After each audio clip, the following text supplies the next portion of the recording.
bien-aimés frères et sœurs, regardons 2 Corinthiens 4, verset 13. 2 Corinthiens 4, verset 13. Qu'est-ce que la Bible nous dit dans ce passage-là? Et nous allons lire seulement la première phrase. Et comme nous avons le même esprit de foi. Écoute, on va prendre seulement cette expression-là. Et comme nous avons le même esprit de foi. Nous avons le même esprit de foi. Nous avons. Pas nous demandons.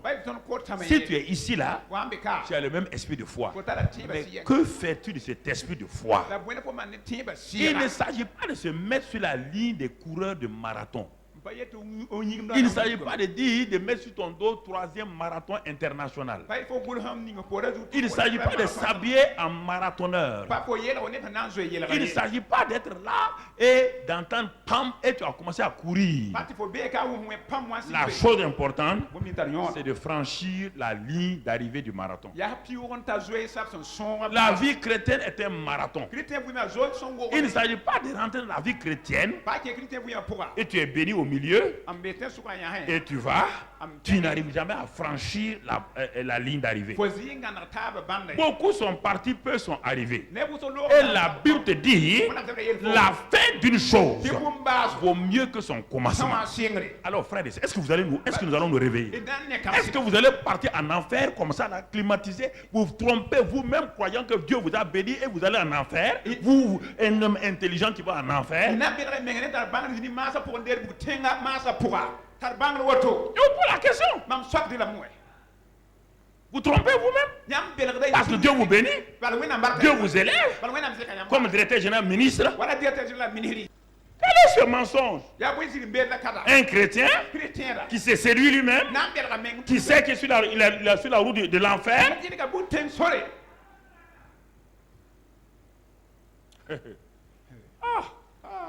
Est-ce que vous allez vous réveiller?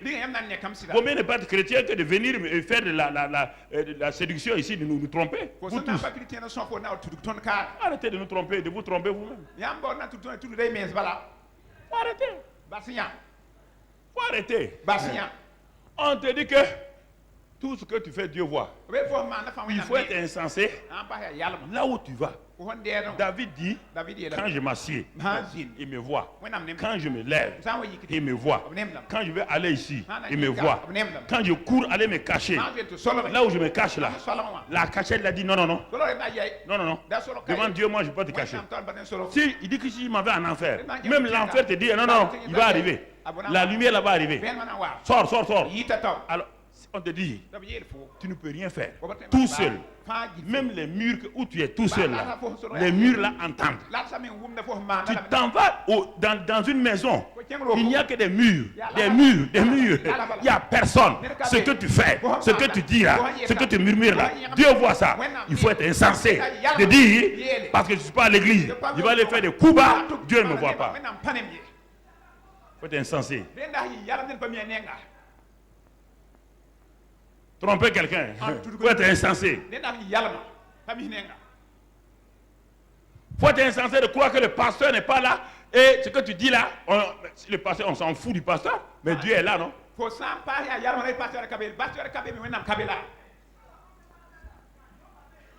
Est-ce que le pasteur t'a fait naître de nouveau? Est-ce que le pasteur t'a créé? Il est un homme comme toi? Le problème n'est pas dans le pasteur. Le problème, au moment où tu es en train de faire telle chose là, Dieu est là et le Saint-Esprit est en toi. Et il est là en toi, il est avec toi. Il te regarde et dit, mais vraiment, toi là, on voit que tu te fous de moi quoi. Je suis en toi et tu fais ça là.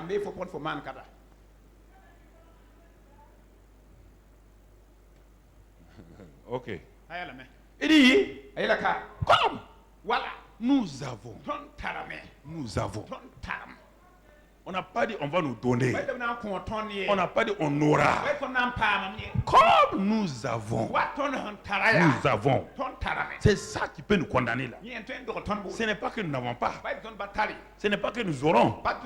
Ce n'est pas que nous allons prier. La Bible dit comme nous avons le même esprit de foi. Nous l'avons. C'est pourquoi on est devenu croyant. Nous l'avons. Je ne peux pas dire que je ne l'ai pas. Mais est-ce que je l'exprime? Est-ce que je le manifeste? C'est ça. Nous l'avons. Mais est-ce que je le manifeste? Nous l'avons. Nous l'avons. Il faut te dire ça. Je l'ai. Je ne peux pas me tromper. Je ne peux pas dire, ah, parce que moi, je n'ai pas la foi. On te dit, non seulement tu as la foi, tu as l'esprit même de foi. Tu ne peux pas te tromper en disant, tu ne peux pas dire à Dieu que tu n'as pas, mon message va te suivre dans l'éternité. Il va te dire, ton pasteur t'a dit que tu as l'esprit de foi. Pourquoi tu as fait semblant?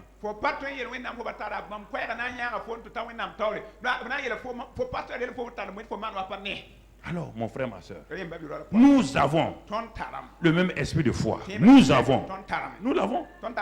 Et regardez, quand on a ça, écoute, je suis un avocat.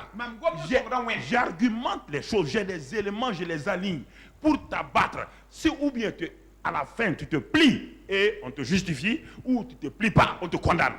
Mon message est comme ça. Mon message se termine toujours par une justification ou une condamnation. Toujours. Si tu refuses, tu te lèves, tu t'en vas là. Tu es condamné. Si tu acceptes, tu plies les genoux pour changer, tu es justifié et Dieu va t'aider. Si Dieu t'a amené vers moi ici, c'est pour te donner ça. Comme nous avons le même esprit de foi. Alors, ça veut dire quoi? Si tu ne comprends pas, si tu ne comprends pas ça, là, tu fais semblant de ne pas comprendre. Allons lire dans Hébreux 11, verset 3. Pas jouer avec moi. Hein? Je suis en avance sur toi. Et j'ai l'esprit de sagesse. Comme nous avons. Ah, parce que ça veut dire quoi? Tu ne sais pas. Lis Hébreux 11, verset 3.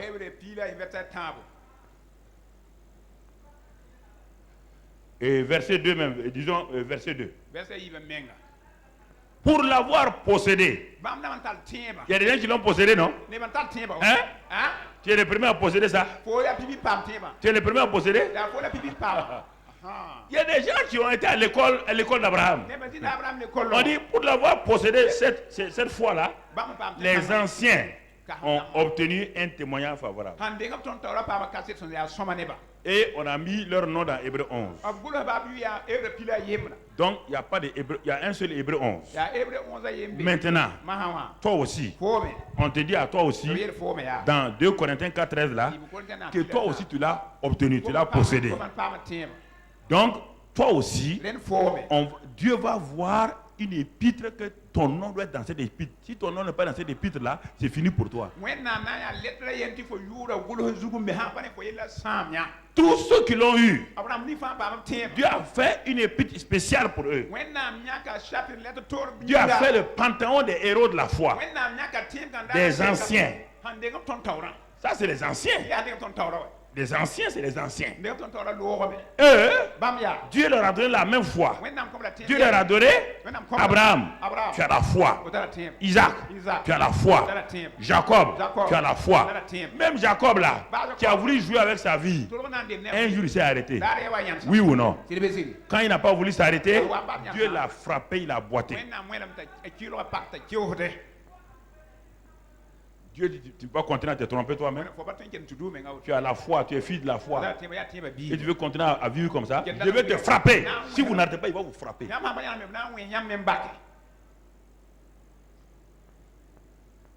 Pour l'avoir possédé. Jacob boitait maintenant. Dieu dit, ah, je n'étais pas créé pour boiter. Tu boites là à cause de la résistance. Chaque fois que les gens vont te demander, ils vont te demander pourquoi tu boites. Tu vas dire, je boite parce que j'avais la foi, Dieu m'a parlé, j'ai refusé.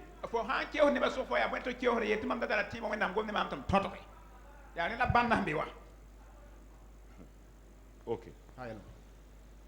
Pour l'avoir possédé. On te dit que les gens l'ont possédé. Et on te dit qu'ils ont eu un témoin favorable. On te dit à toi que tu possèdes la même chose. Et toi tu possèdes mieux encore. Et il n'avait pas la réalité Jésus. Il n'avait pas l'esprit de foi. Et il n'avait que la foi seulement. et avec l'Ancien Testament, sans aide, voilà ce qu'ils ont obtenu. Toi, tu as le Saint-Esprit. Tu as la parole complète. Et il n'a pas de parole complète. Est-ce que vous avez la parole? Vous avez la Bible?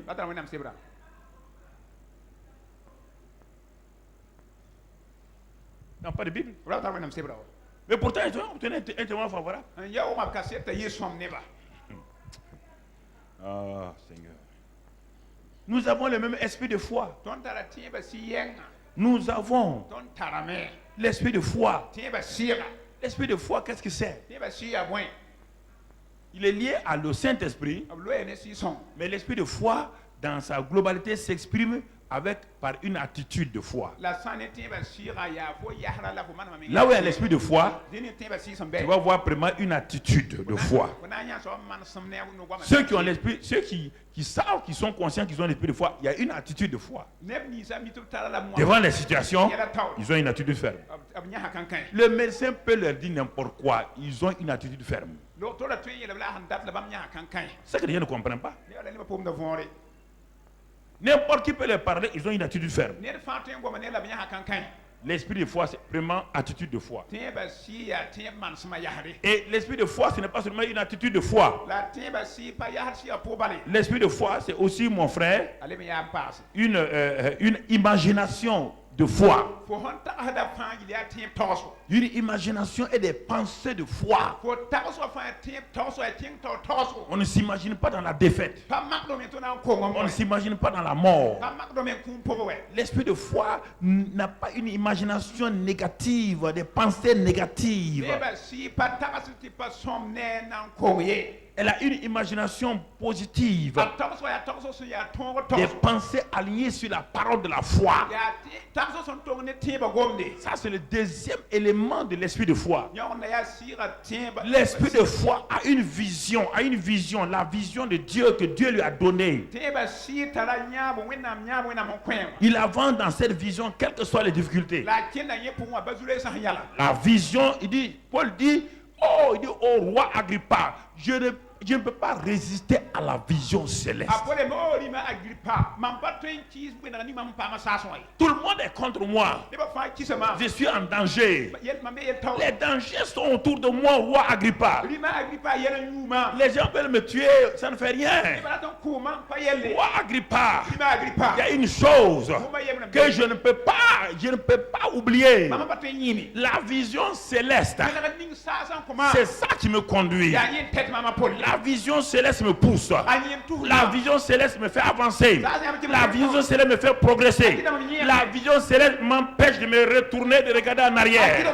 La vision céleste m'empêche de stagner, de tourner en rond. La vision céleste m'attire vers le Dieu de la vision. Alléluia. C'est ça l'esprit de la foi.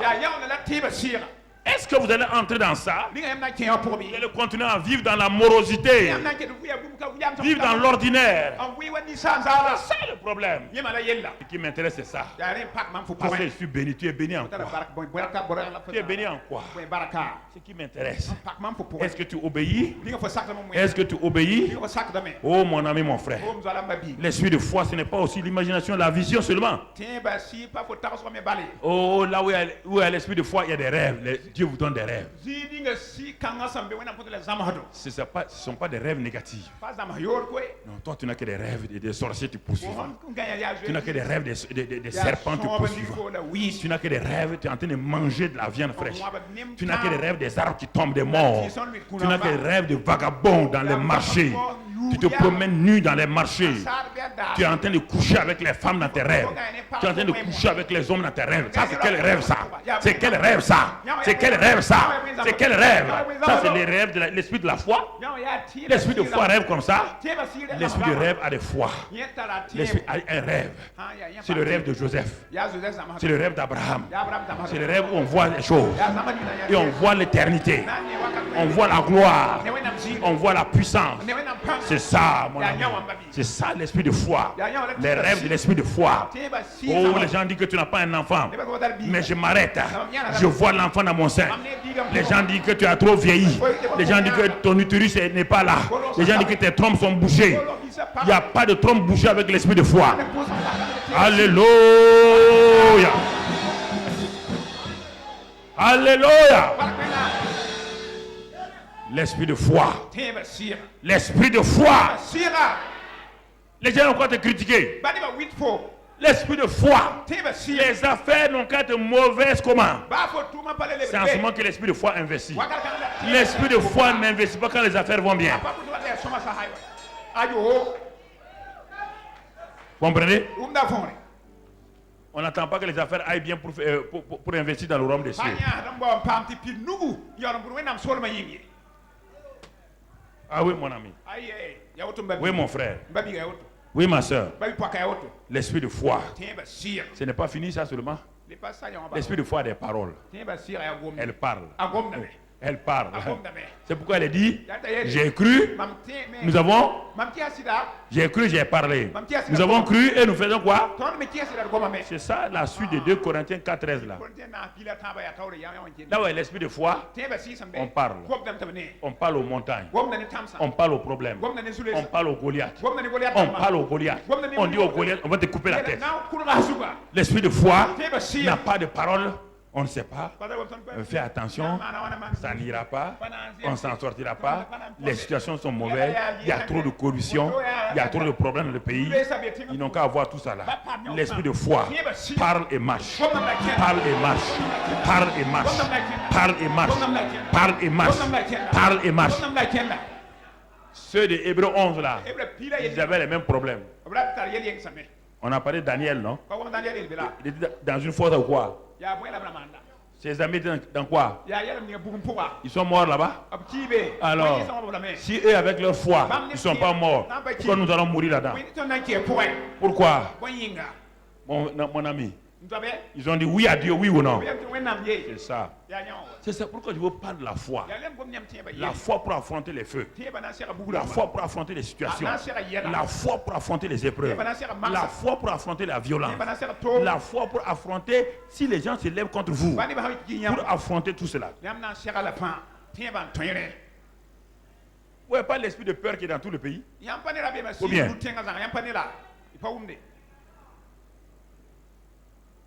Toute une nation prise dans un esprit de peur. Comment voulez-vous vaincre dans un esprit de peur? Vous ne vivez que des... On a dit, on a entendu, on a vu. Comment pouvez-vous vivre dans ça?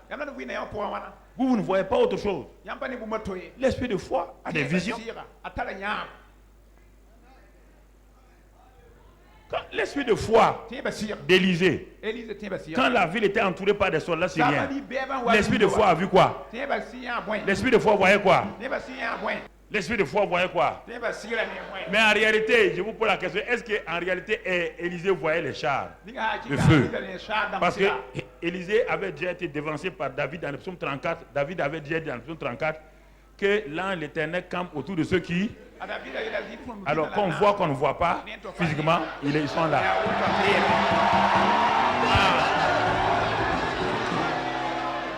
Qu'on voit qu'on ne voit pas, ils sont là. Ils sont ça. Alléluia. Pas dans les palais royaux, pas dans les palais présidentiels.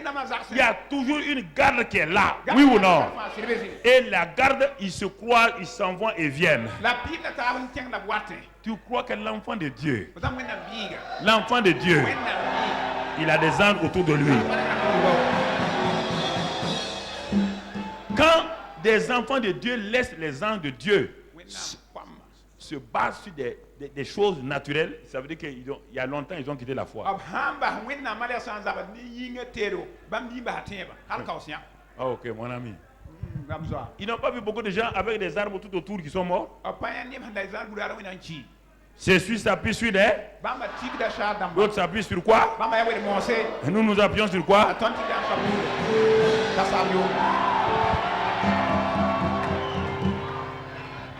Dites à vos frères, à vos soeurs de ne pas s'appuyer sur des chars, ni sur quoi que ce soit. De s'appuyer sur qui? L'Éternel des armées. Car le nom de l'Éternel est une tour Et le juge de ce refuge.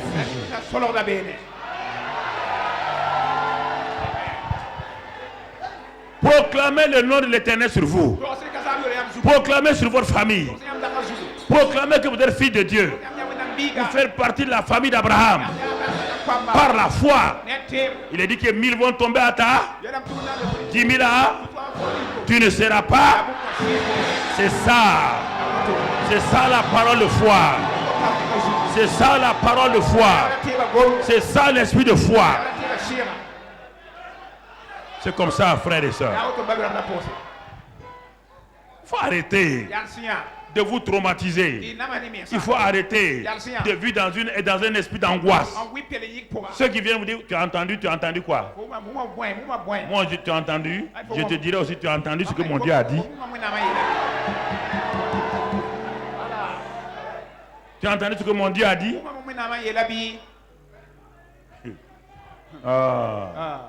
Mon frère, ma soeur, l'esprit de foi, il parle et il agit. La foi regarde et voit.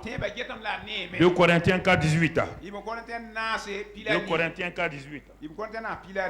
C'est pourquoi la foi est importante. Tu ne peux pas jouer avec ça. Si tu joues avec ça, tu joues à ta vie. Parce que nous regardons non point aux choses visibles, mais à celles qui sont invisibles. Car les choses visibles sont passagères. Et les invisibles sont quoi? Les choses visibles dont vous avez peur que vous voyez là. Dieu vous dit, Dieu a dit, il a dit à Moïse. Les Israélites regardaient à quelle armée? Quelle était l'armée qui les suivait? L'armée de Pharaon, qui faisait du bruit, qui amenait la poussière. Oui ou non? Donc naturellement ils ont vu, ils ont eu peur. Mais Moïse dit, regardez cette armée là. C'est la dernière fois que je le voyais. C'est la dernière fois. Les gens ont dit Moïse, il ne faut pas nous flatter. Hein. Regarde, il y a quoi ici qui... Moïse dit, ok. C'est ça. Mon frère, ma soeur, appuyez-vous sur la parole de Dieu. Quelle que soit votre vie chrétienne, appuyez-vous sur la parole de Dieu. Appuyez-vous sur ce que Dieu a dit. Ne vous appuyez pas sur ce que les hommes disent, ce que les hommes font. Quand les paroles des hommes te troublent, prends ça et va dans ton lieu secret, parle. J'ai entendu ça, mais Seigneur, voilà, je t'amène. Quand Néhémie voulait construire les murailles de Jérusalem, les Sambala, Tobija et les Sumbala sont venus.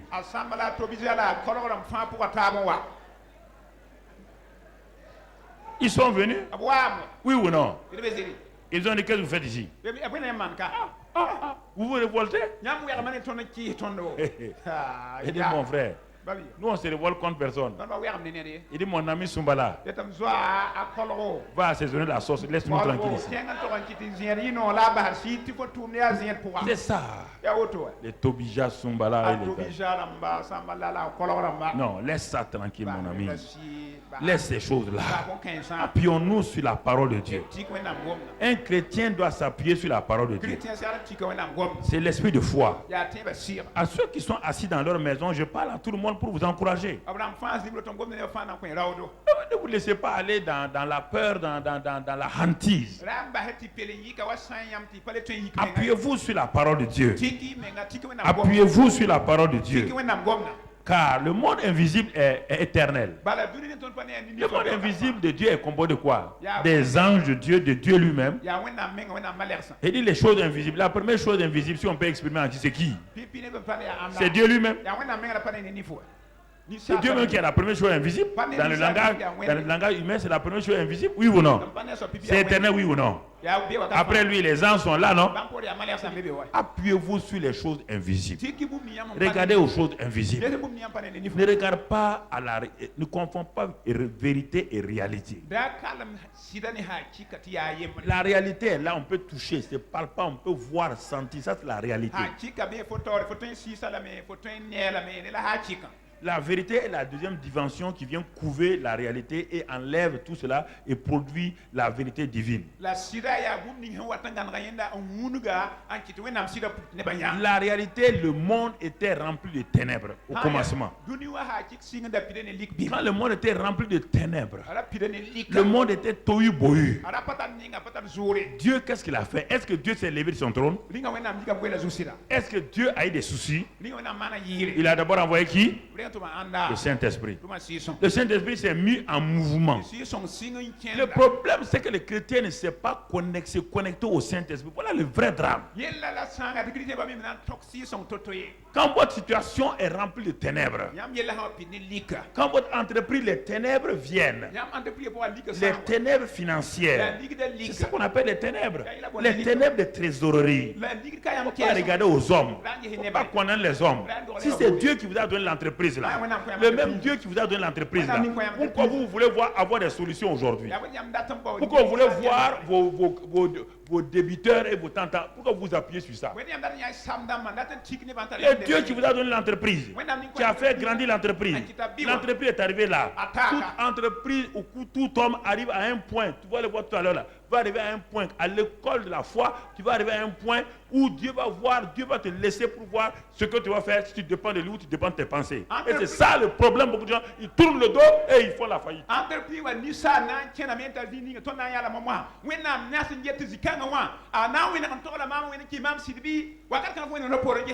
Certains fuient leur situation même. C'est pas la fuite qui va résoudre le problème. Regardons pas à pas. Tu vas voir l'école de la foi d'Abraham. Je t'ai introduit les grands principes. Je n'ai pas encore eu l'étude de cas. Je suis un professeur de marketing. Je vais arriver. J'ai collecté les données. Je vais les dépouiller maintenant. On va voir. On va les dépouiller pour refaire maintenant pour aller de l'avant, mon ami. Dans le marketing, il y a quoi? Le livre de Kotler, le grand livre de Kotler. On appelle la Bible du marketing. Il y a tout pour une étude de marché. Va voir les choses. Il y a le marché lui-même. Il y a les données qu'on doit collecter. Il y a plein de choses qu'il faut voir. Je suis en train de collecter tes pensées d'abord. Tes pensées sont éparpillées. Je vais les collecter. Je vais les amener. Et c'est pourquoi je t'ai parlé de ce que la foi peut faire. Ce que la foi peut faire. Elle regarde, elle voit. La foi encore, elle voit les choses invisibles. Elle parle, elle agit. Elle prend possession. Alors quand tu vois toutes ces marques, ces éléments de la foi, c'est ça la foi là. Je ne savais pas où. Pour moi je croyais la foi là c'est de croire en Dieu. Les démons croient en Dieu mais ils tremblent. On t'a dit ça non? Ça c'est pas la foi. La foi est égale à croire. Plus agir. Dans l'agir, là, il y a parler. Il y a chose. Et maintenant, aujourd'hui, je t'ai donné d'autres éléments. Donc, la foi marche dans l'invisible, dans le spirituel. Et c'est pourquoi il peut dominer tout ce qui est naturel. C'est pourquoi la foi peut désintégrer ça. Peut détruire un cancer avec ses métastases. C'est ça la foi. Parce qu'elle est dans un domaine. Si les médecins croyaient à ça, si les médecins chrétiens croyaient à ça, il n'y a pas, personne n'ira ailleurs que chez les médecins chrétiens.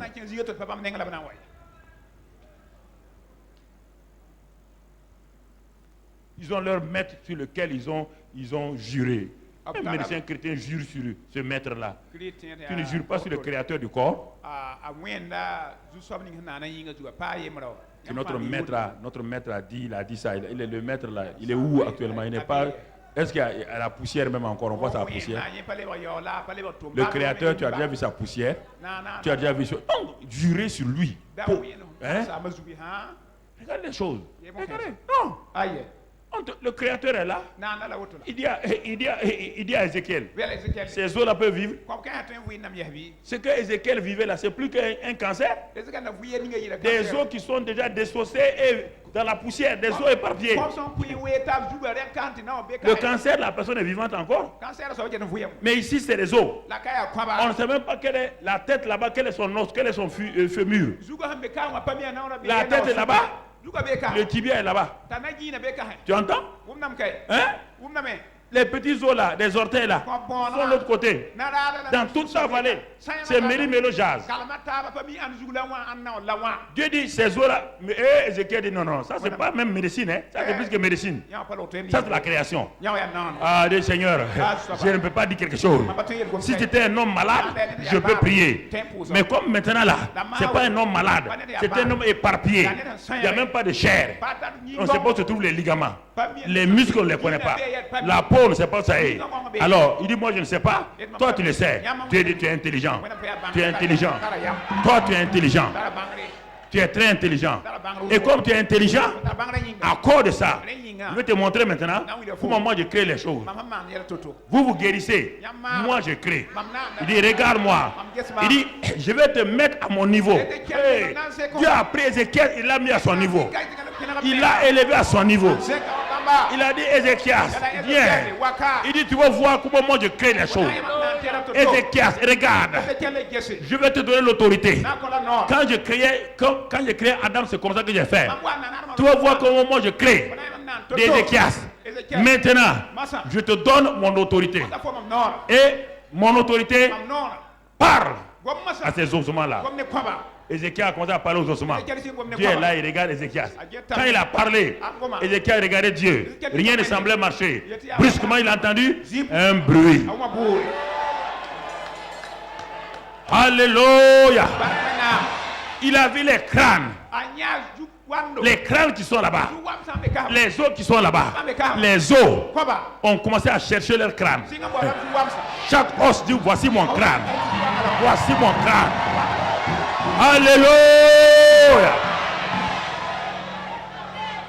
Voici mon crâne. Et ne me dérange pas. Tu n'es pas ici, hein? Toi là. Il y a un féminin qui veut. Non, tu ne fais pas partie de ce corps-là. Voilà ton corps est là-bas. Voilà ton corps est là-bas. Les ligaments là-bas. La peau là-bas. Oui ou non? Dieu dit à Ézéchias, j'étais monté à mon niveau. J'étais monté à mon niveau. C'est pas fini. C'est pas fini. L'esprit de foi. Maintenant que tu as parlé aux choses naturelles, il faut que tu parles au monde invisible. Le monde invisible est contrôlé par le Saint-Esprit. Invite le Saint-Esprit. Dis simplement, Saint-Esprit, Esprit de Dieu, Saint-Esprit, viens. Viens des quatre vents. Oui ou non? Quand il a parlé, ces eaux-là sont devenues des hommes, c'est devenu une armée. Voilà comment Dieu fait.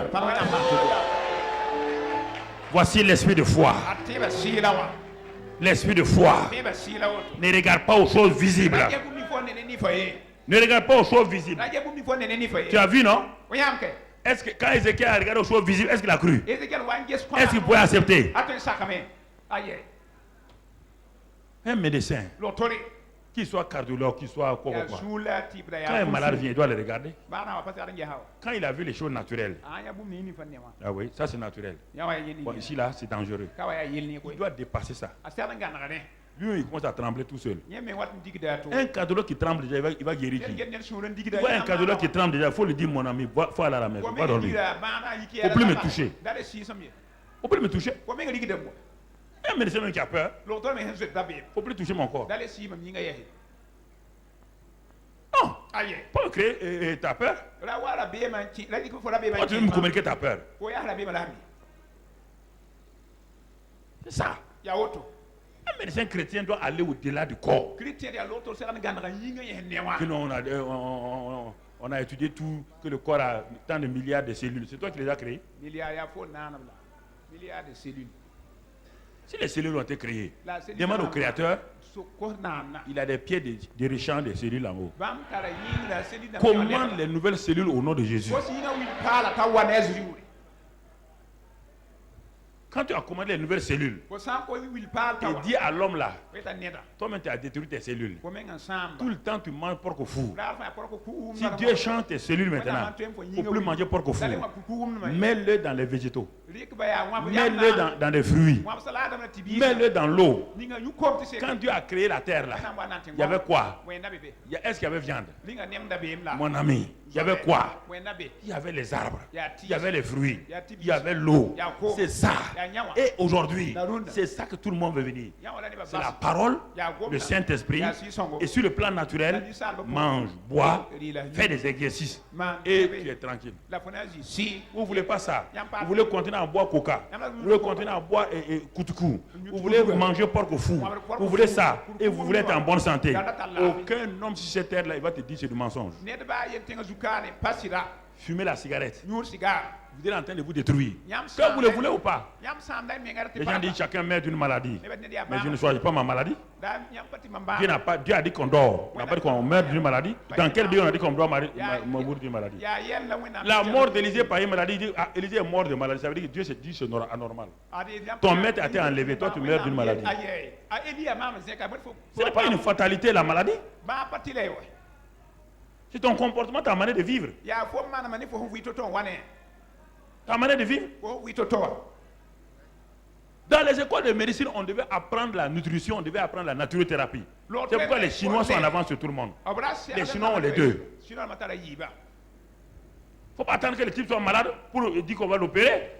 Fais tout pour qu'ils ne soient pas malades. Fais-le manger correctement. Fais-le manger correctement. C'est pourquoi il y a des bébés. Vous n'avez pas remarqué? Il y a des bébés. J'ai fait une parenthèse. Il y a des bébés. Les bébés là ne connaissent rien. Hein. Il y a une nourriture quand tu le donnes, le bébé là vomit ça. Oui ou non? Son corps ne veut pas. Il est en train de dire, maman, doctoresse, la professeure de quoi, je n'aime pas ce que tu me donnes là. Mon corps ne veut pas ça. L'enfant vomit. Mon enfant l'a vomi. Hein. On va lui donner des médicaments contre le vomissement. Misérable. L'enfant te dit que son corps ne veut pas. Ça ne correspond pas à son corps. Son corps ne veut pas. Son corps ne veut pas. Les bébés vous apprennent des choses que vous ne voulez pas. Ils vous apprennent des choses que vous ne voulez pas. Est-ce que le bébé la comprend science? Mais son corps comprend ça. Oui. Comment ils sont libres? C'est ça qui sauve les bébés. Il ne parle pas. Sa seule manière de faire, c'est de crier. Quand ça ne va pas écrire, regarde-le. Il ne sait pas comment prendre un médicament. Mais regarde-le. Regarde comment il pousse. Un jour, 7 jours, 1 mois, 2 mois, 5 mois, 1 an, 2 ans. C'est toi qui l'as fait? Toi, maman, tu es médecin. Tu as fait quelque chose pour l'enfant là?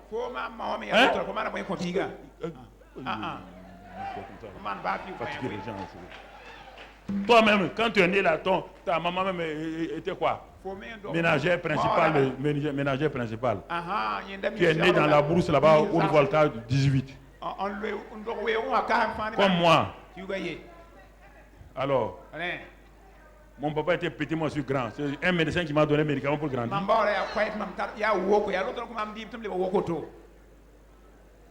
Non. Il y a des choses qu'il faut bien comprendre là.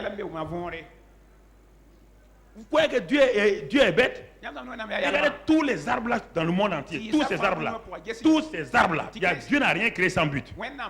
Toutes vos solutions sont dans tous ces arbres que Dieu a créés. Vous croyez que Dieu a créé ces arbres là pour faire quoi? C'est pourquoi?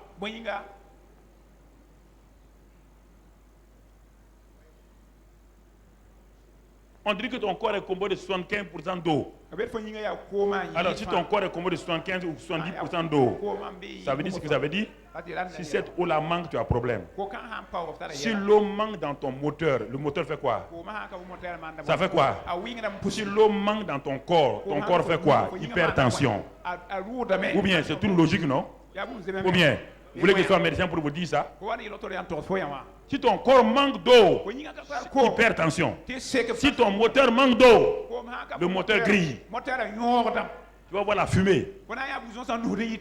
C'est le minimum. Moi aussi je lis, hein, j'ai des encyclopédies chez moi, mon ami. Je ne suis pas médecin, mais j'ai une mémoire. J'ai acheté des encyclopédies. Viens voir chez moi, j'ai au moins 3000 livres posés. J'ai lu des sciences naturelles, sciences biologiques, sciences quoi, tout. Voilà. Endocrinologie, quoi. J'ai tout lu. Oncologie, j'ai tout lu. J'ai tout lu. Sauf gynécologie, j'ai pas lu ça. Gynécologie,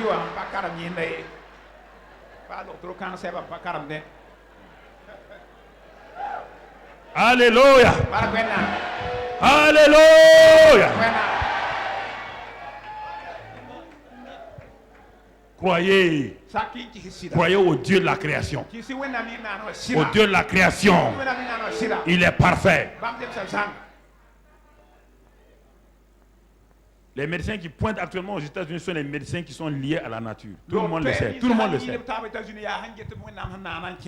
Qui sont liés à la nature. Qui ont cru que Dieu avait déjà donné la solution dans tout dans la nature. Tu comprends?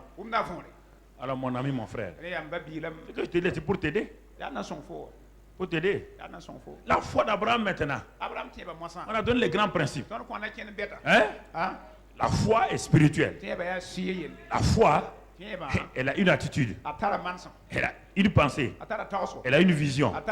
Elle parle. Elle agit. La foi voit. Elle voit quoi? Les choses invisibles. La foi ne s'arrête pas aux choses naturelles. Elle va au-delà pour voir les choses invisibles. Parce que les invisibles sont éternels. Les visibles sont passagers. Tout ce qui est visible là est passager. Alors, regardons comment Abraham a appris tout cela. Et tu es fils d'Abraham. Donc, parlons de l'école de la foi d'Abraham, afin que tu vois comment en tant que fils aussi, tu peux entrer dans cette école-là. Alors, on va voir les 5 classes. Les 5 classes de l'école de la foi d'Abraham. Mon frère, ma soeur, c'est dans la Bible. Je ne cherche jamais loin. Alors, Abraham était un homme qui ne connaissait pas la foi, qui n'avait pas de foi. Personne n'est né naturellement avec la foi. Non. Parce que la foi n'est pas un élément naturel. Chacun est né avec des bras, d'accord. Les bras sont... c'est normal. Mais la foi, personne n'est né naturellement avec ça. Parce que son origine n'est pas humaine. Elle est spirituelle, elle est donc surnaturelle. Abraham était un adorateur d'idoles.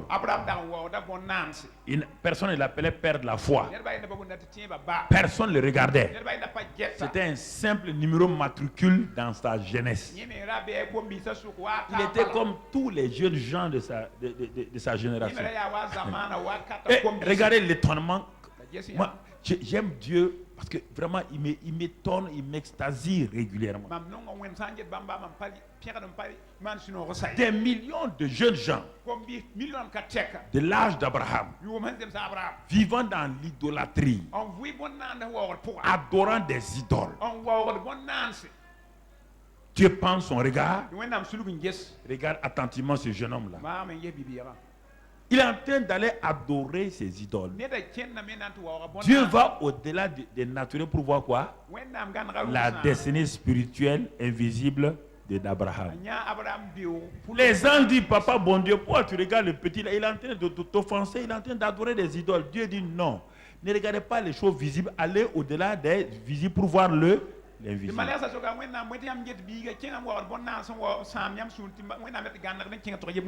Ils ont dit, mais cet homme que tu regardes là, c'est un idolâtre. Dieu dit non, c'est le père de la foi. Les anges ont dit, comme c'est Dieu qui a parlé, on va croire. Sinon, un adorateur d'idole, père de la foi, on ne voit pas comment il peut devenir. Et puis ensuite, il n'est même pas marié encore. Ensuite, il n'était pas marié. Dieu dit, je ne parle pas des choses naturelles. Comme vous, les anges, vous vivez avec moi, vous ne connaissez pas la foi. Est-ce que les anges connaissent la foi? La foi n'est pas pour les anges. La foi est la relation entre les hommes et Dieu. Les anges, ils sont des serviteurs, ils obéissent. On n'a pas besoin de foi. Si tu ne veux pas être fouette. Les anges. C'est pas foi là-bas, hein. Tu obéis ou tu n'obéis pas.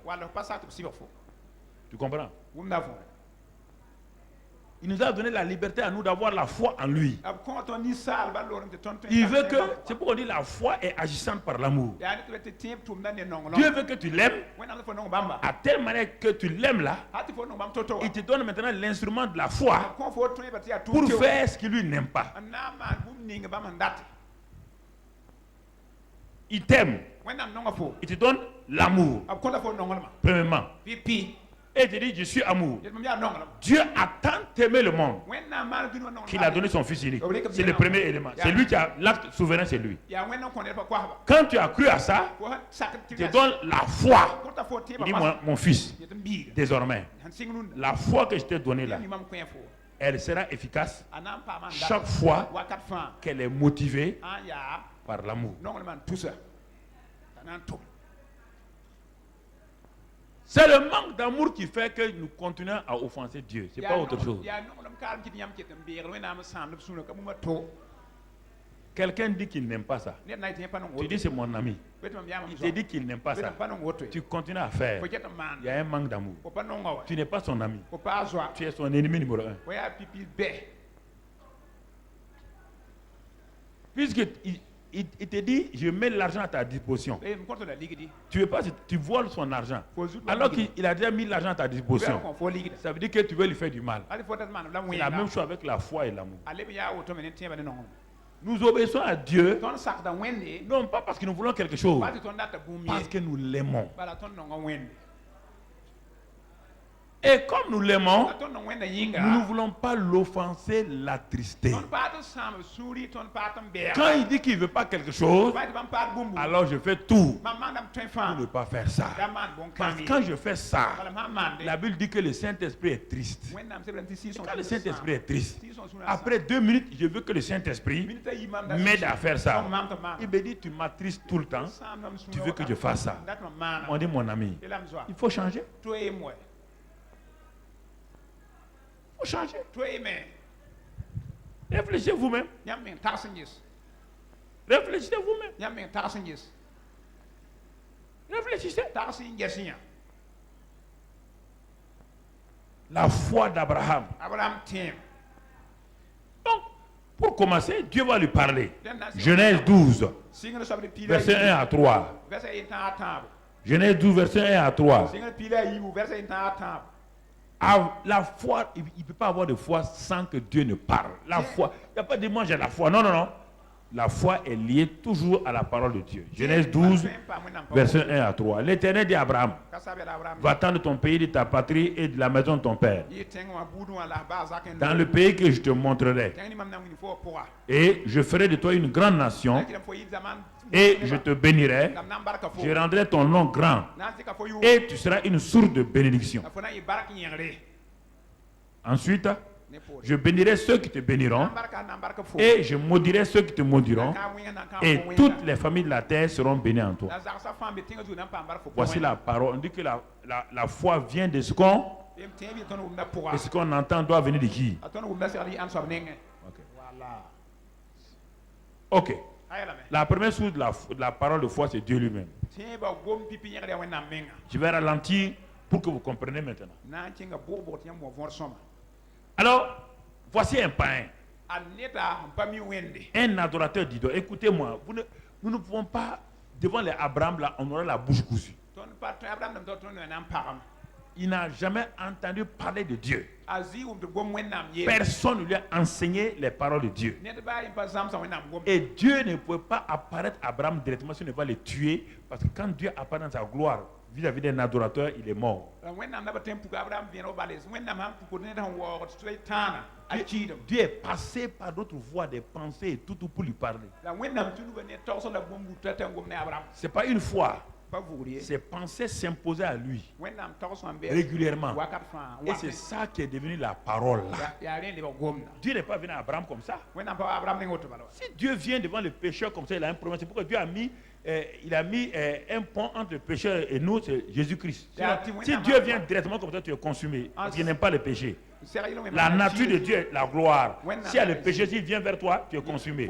C'est pourquoi il met maintenant Jésus-Christ, le sang de Jésus, entre toi et lui. Donc, il n'est pas venu à Abraham directement lui parler.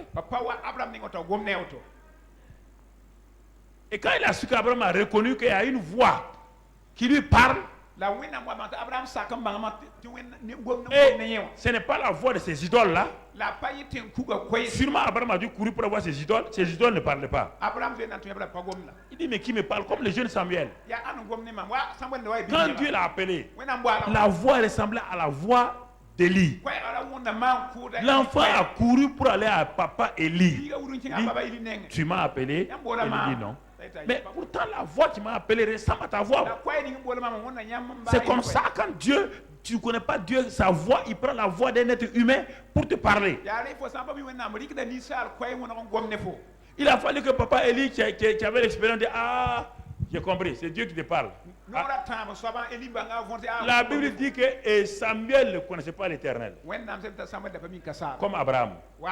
Tu donnes ça pour que tu comprennes. Samuel aussi ne connaît pas Dieu. Et Dieu lui parle.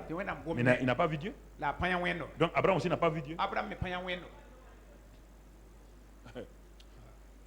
Toi tu veux que Dieu, si Dieu apparaît dans ta maison là, ton toit là va devenir fenêtre. Tu vas sortir en vitesse.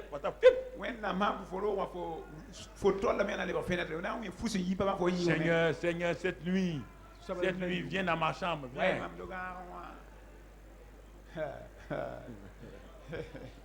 Ok. Quand il vient tout le temps, il prend la forme d'un homme. Ok. Alors, Abraham, quand il a été saisi, il est convaincu maintenant. Cette parole qui lui a été donnée, répétée. Quand on voit la Bible là, ça a été arrangé maintenant pour faire quelque chose de clair. Sinon, c'est pas comme ça que ça a pris des jours avant de convaincre Abraham.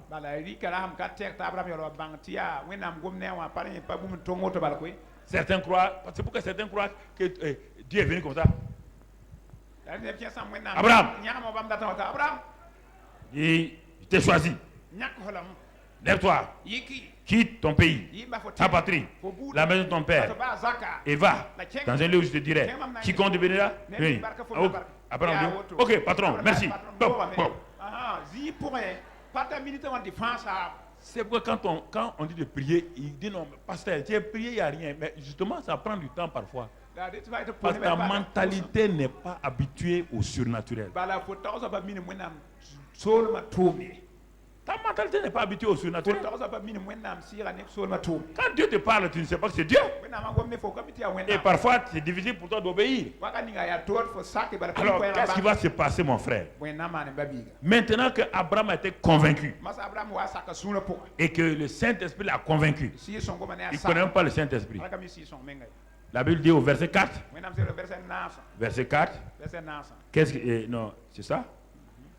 C'est ça, verset 4. Abraham partit. Point. Abraham partit. Point. Écoutez, qu'est-ce que. Reviens avec le verset. Il faut bien voir. Abraham partit. Comment? Comme l'Éternel lui avait dit. La foi a été envoyée par la parole. Il a accepté cette parole-là. Et la foi, il a cru à cette parole-là. Et il va agir selon cette. Donc la foi est égale à croire plus. Voici la première classe de l'école d'Abraham. Il partit. C'est-à-dire qu'il a agi comme il avait entendu. Ce qu'il a entendu là lui a donné de croire. C'est ça le problème. Est-ce que mon ami, est-ce que mon frère, ma soeur, c'est cet élément qui est important. quelle est la parole qui a créé en toi la ferme assurance? Sans ferme assurance, il n'y aura pas de démonstration. Je vous parle, ce n'est pas la prière d'un homme qui va changer les situations, frère.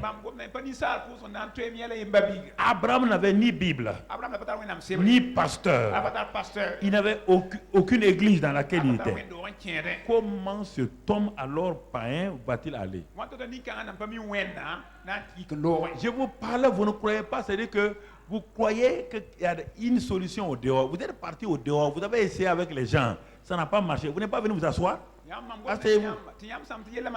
Mais vous vous êtes mis en retard inutilement. Vous croyez qu'il y a des gens? Regarde le gars avant d'arriver là où il est arrivé.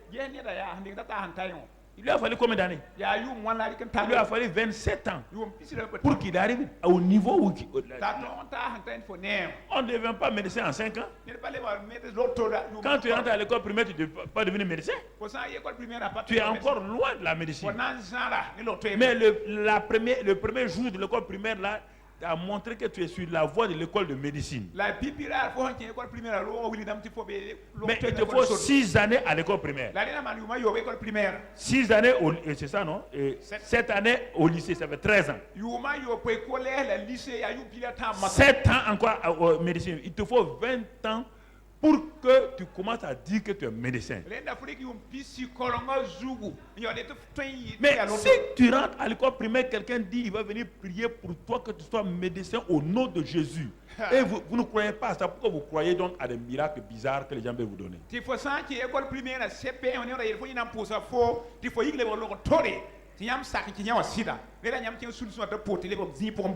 Pourquoi vous croyez à ça? Il y a la parole. Tu as déjà vu quelqu'un qui a sémé aujourd'hui qui a récolté demain? Toute la vie vous montre qu'il a sémé et récolté. Pourquoi vous croyez à des mensonges comme ça? Toute la vie est remplie de sémer et récolter.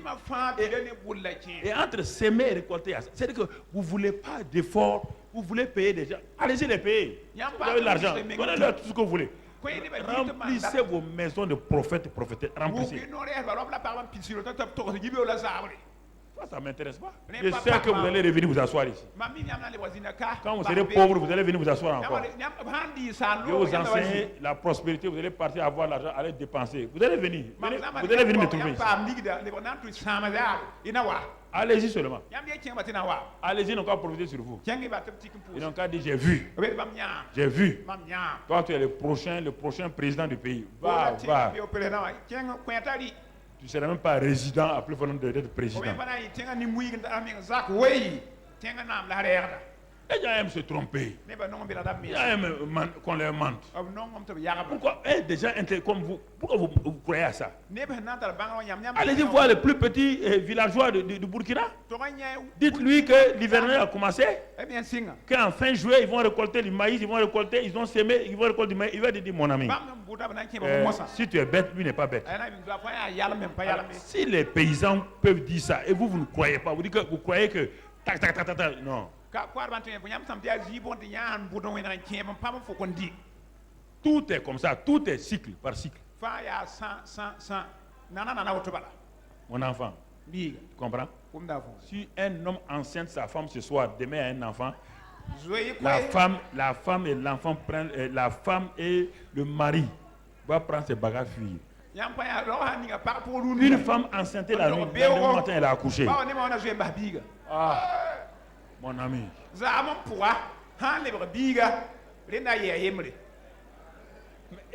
Changez votre mentalité. Changez. Le surnaturel est réel.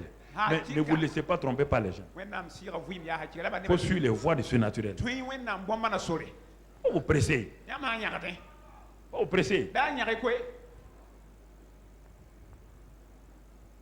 Pas vous presser, pas forcer les gens, pas bousculer les gens. Vous allez produire des résultats contraires. Ok. Pousser des résultats contraires. C'est cet homme-là que je vais marier. Le papa regarde. Tu veux marier cet homme-là? Je suis sûr. Il est bien. Non, papa. Non, le gars est très bien. Papa regarde, il ne sent pas la paix. La fille fait pression. Il amène la fille, il amène le garçon. Le gars, quand il est devant le papa, quand il voit son père, papa. Il veut ta fille seulement. Elle rentre. Faut pas dire, ma fille a longtemps, elle n'a pas eu un mari encore. C'est pas une affaire de longtemps. Parce qu'elle peut rester longtemps et faire 2 ans de mariage. Elle est restée 35 ans, 2 ans de mariage. Le mariage est fini. Ça a servi à quoi? Ça servait à quoi? Hein? Il y a des gens qui se marient à 20 ans. C'est au bout de 15 ans qu'ils commencent à avoir la joie du mariage. Ils ont 15 ans de souffrance. 15 ans de souffrance. De 20 à 35 ans, 15 ans. Il n'y a aucune joie dans le mariage. Quand elle quitte le service, elle prend sa moto. Les larmes là sont là.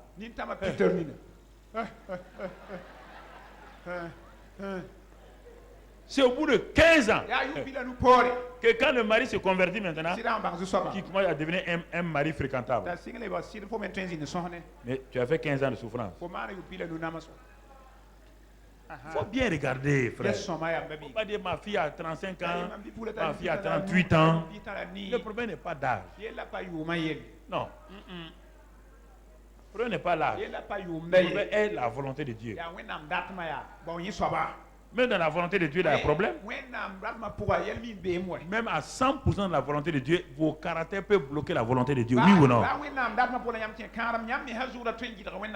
C'est ça. Si le mari a un mauvais caractère, même si c'est la volonté de Dieu là, il peut bloquer toute la volonté de Dieu. Donc, à la classe 1 de l'école de la foi, donc le premier pas, c'est de recevoir la parole de Dieu. Et quand on reçoit cette parole-là, alors on commence à dire, on parle, c'est-à-dire qu'on agit. La parole nous a donné une ferme assurance.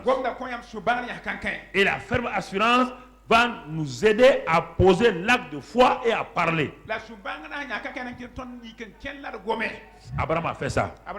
Ce qu'on a vu dans Genèse 12:4. Il va passer à la deuxième classe, classe 2.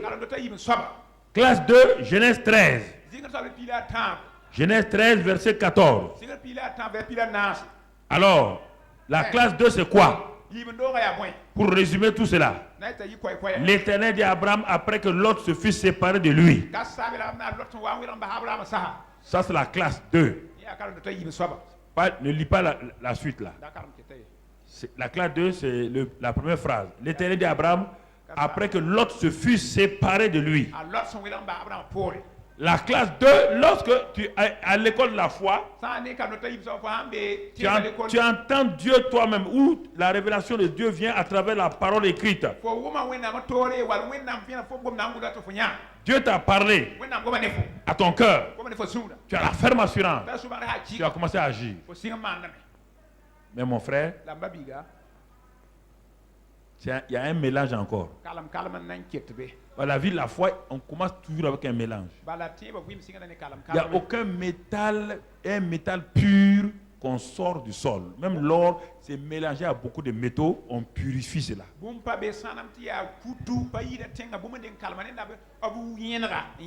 La vie de la foi est comme ça. Il y a les lots qui vont se mélanger dans la vie de foi. Les lots, ce sont les œuvres de la chair, les sens, toutes ces choses, les voiles. Il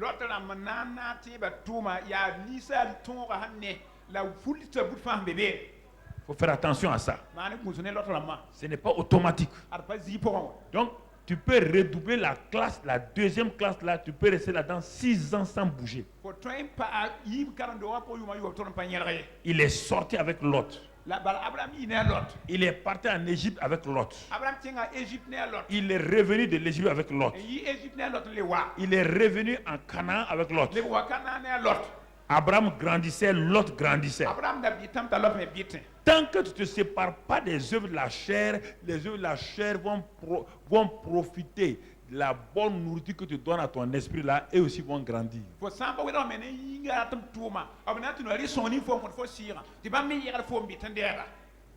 Abraham était riche et l'autre était quoi? Mais quand l'autre sortait là, est-ce qu'il avait un mouton? Quand l'autre a suivi Abraham dans Genèse 12, est-ce qu'il avait un mouton? Maintenant, l'autre a quoi? On dit Abraham a ça, l'autre aussi a. C'est grâce à qui que l'autre a ça. Écoutez, la vie de l'esprit, quand elle prospère et que tu n'as pas voulu laisser la croix enlever les œuvres de la chair, les œuvres de la chair grandissent à côté. Et Jésus vous a dit, il a donné sa parabole. Un homme a semé du blé dans son champ. Son adversaire est venu la nuit semer quoi? Des livrets. L'ivraie est morte. Elle a fait quoi? Le blé a. L'ivraie a fait quoi? Ok. C'est ça. Mais l'ivraie a profité de quoi? Le champ avait été fait pour le blé ou l'ivraie? Le champ était préparé pour le blé. Le champ était engrais. On a eu de l'engrais pour le champ, pour le blé. Mais quand l'ivraie a gagné ce bon champ-là, il a fait quoi? Est-ce que ça peut l'empêcher de grandir? Écoutez-moi, frères et sœurs. Les œuvres de la chair dans laquelle tu es là, ça vient justement du fait que tu as donné aux œuvres de la chair le même champ que Dieu t'a donné. Et c'est pourquoi les œuvres de la chair grandissent dans ta vie. Et maintenant, tu trouves que les œuvres de la chair, c'est normal. Abraham a trouvé que c'est normal. Parce que Lot est son neveu. Les œuvres de la chair sont les neveux de votre esprit. Je t'ai donné ça, connais-toi toi-même pendant il y a 3 ans. Connais-toi toi-même. Les œuvres de la chair sont les parents de ton esprit. Les œuvres de ta chair là sont les parents de ton esprit, pas du Saint-Esprit, de ton esprit. Et très souvent, les gens ne veulent pas se séparer de leurs parents. Et écoutez-moi, en Afrique, beaucoup de familles ont des difficultés à cause des parents de l'homme. Ils se marient avec leurs femmes. Les parents de l'homme là commencent à venir s'installer dans la maison. Deuxième année, troisième année, il y a bagarre. À cause des parents du mari. Et le mari n'a pas le courage. Il y en a parmi nous ici plein. Votre famille souffre, vos enfants souffrent. Vous n'avez pas le courage de dire votre neveu là, il faut partir. À votre frère là, il faut partir. Vous faites souffrir votre femme, vos enfants, parce que vous ne voulez pas vous séparer de vos lots. C'est ça qui retarde votre progrès dans la vie chrétienne. C'est ça qui a fait qu'Abraham était en train de tourner en rond. Tourner en rond. Tourner en rond. Jusqu'à ce que Dieu lui dise, sépare-toi. Séparer, ça veut dire qu'il y a toujours un coût. La séparation demande un sacrifice. Si tu veux avancer avec Dieu dans l'école de la foi, tu es à la classe 2. Si tu veux aller à la classe 3, il faut te séparer de l'autre. Sépare-toi de l'autre. Des œuvres de la chair. Sinon, les œuvres de la chair vont t'enterrer à la classe 2.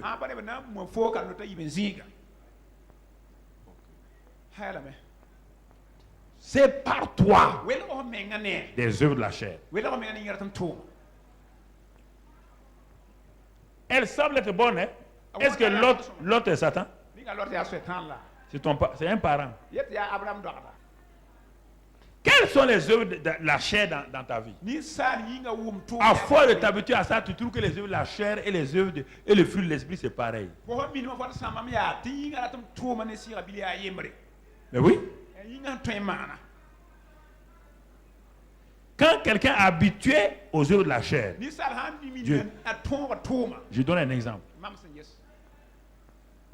Un marié, une mariée qui va avec son mari, il y a un plaisir, il y a tout dans ça. Mais quand cet homme-là s'habitue aux œuvres de la chair. Ça veut dire que il cherche le même plaisir au dehors. Est-ce que le plaisir au dehors là est différent du plaisir à l'intérieur? C'est toujours le même plaisir, non? Mais à un moment donné, il se dit, comme le plaisir du dehors là est égal au plaisir du dedans, il trouve que c'est normal de vivre dans le plaisir là-dedans parce que c'est pareil. C'est pas pareil. Il y a un qui est légal, il y a un autre qui est illégal. Ça produit des résultats, mais attention, c'est pas la même chose. C'est ça qui trompe beaucoup de gens. À la fin, on trouve que c'est normal. Donc ça devient normal. Cette manière de vivre, elle devient normale. Non. C'est normal. Normalement, si ce n'était pas normal, normalement, avec cet acte illégal-là, je devais sentir une douleur. Tu ne sentiras pas la douleur. Tu vas sentir plus de joie même. Parce que Satan met la joie dans le péché. Il dit que dans le péché, il y a une saison de quoi? De joie. Mais il y a une saison aussi quand tu vas te réveiller. Tu vas courir. Okay. Les hommes là réfléchissent. Je vois, ce n'est pas les femmes, hein, c'est les hommes qui sont tenus leur menton et leur ngao. Vous aimez les petites joies là. Aimez, continuez à aimer. Vous croyez que vous allez vous en sortir. Continuez à aimer. Continuez. C'est ça. Dieu dit, Abraham. Tu es dans la classe 2. La classe 2, c'est la classe de la séparation. Mais c'est l'autre qui m'aide à... L'autre, mais quand même, Dieu, tu vois, j'ai 75 ans. Dieu dit 75 ans. Moi, j'ai quel âge? Ah, tu ne connais pas ton âge? Bon. Est-ce que moi, j'ai demandé à quelqu'un? C'est ça. Toi, tu as 75 ans. Moi, j'ai quel âge? On m'appelle l'ancien des jours. On m'appelle l'ancien des jours. On m'appelle l'ancien des jours. Mais moi, je te dis, ce que je t'ai dit dans Genèse 12, verset 1 à autre là. Tu as eu ça encore? Abraham dit non. Bon, si tu veux avoir ça là, sépare-toi. Sépare-toi. Hein? Il s'est séparé. Revenons au verset qu'on vient de lire, verset 14. Après que l'autre se fut séparé de lui, on va aller à la classe 3. La classe 3 se trouve dans la même phrase là. Non, reste là-bas mon ami. La classe 3 se trouve là-bas. Donc, la classe 2, c'est l'Éternel dit à Abraham après que l'autre se fut séparé. Donc ça, c'est la séparation. Classe 3 se trouve à la suite, là, lève les yeux. Et du lieu où tu es, regarde vers le nord et le midi. Vers l'Orient et l'Occident. C'est ça. Ça, c'est la classe 3. La classe 3. Alors, mon frère, ma soeur, la classe 3, dès que le voile l'autre est enlevé, Dieu te dit, voici ta destinée illimitée pour toi. L'autre te limitait. L'autre te limitait avec Sodome et Gomorrhe. Avec l'Égypte ici. Avec la Syrie ici. Avec le Liban ici. Ça, c'est les frontières naturelles. Mais quand l'autre s'est séparé, Dieu dit, lève les yeux et regarde. Il va regarder les choses invisibles. Le nord n'est pas visible. Personne ne peut dire, j'ai vu le nord. Mais pourtant, tout le monde regarde le nord. Tout le monde regarde le sud. Tout le monde regarde l'est. Tout le monde regarde l'ouest. Mais personne ne peut dire que le nord est rouge, le sud est vert. On ne le voit pas. Ce sont les choses invisibles de ta destinée. Dieu vient te dire, première chose, toutes les nations de la terre. Il vient d'inclure ça dans ces 4 points cardinaux. Dieu vient d'inclure ça là-dedans maintenant. Donc Dieu lui a donné quoi? Toutes les nations de la terre qui sont comprises dans les 4 points cardinaux. Par toutes les nations de la terre, tous les 5 continents font partie de 4 points cardinaux. Si tu veux avancer, c'est par toi. Sinon ta destinée ne dépassera pas Ouagadougou. Sinon ta destinée ne dépassera pas le Burkina Faso. Sinon ta destinée ne dépassera pas le travail où tu es. Tu seras peut-être directeur général. On va te promouvoir directeur général. On peut te promouvoir ministre. On peut te promouvoir n'importe quoi. Mais ta destinée sera limitée. Elle n'aura pas d'impact interne. Au ciel, personne ne te connaîtra. Tu n'auras pas transféré comme Abraham. Abraham va transférer sa destinée de la terre au ciel. Dieu a été obligé de créer un endroit au ciel, un quartier au ciel. Il appelle ça le sein d'Abraham. Quel est le quartier que Dieu va créer pour toi au ciel? Si Abraham a un quartier, tous les fils d'Abraham doivent avoir des quartiers. C'est toi qui vas créer ce quartier. C'est toi qui le crée. Abraham a agi, Dieu a dit, je suis content. Il dit au Saint-Esprit, fais le sein d'Abraham aussi. Normalement, le ciel vient sur la terre. Abraham est celui qui, la terre vient pour aller au ciel. C'est ça, mon ami. C'est pourquoi tu tournes sur toi. Tu tournes sur toi. Jeune homme, j'ai parlé sur toi il y a 5 ans. Tu es en train de tourner en rond. Il faut arrêter de tourner en rond. Moi, je t'ai appelé ici, je t'ai parlé. C'est pas ici, là. Hein? Tu te souviens, non? Ok. Il faut arrêter. Il faut maintenant prendre ton envol. Arrête de tourner sur toi au nom de Jésus. Arrête de tourner sur toi au nom de Jésus. Important, mon frère, ma soeur. Quand je parle, je sais de quoi je parle.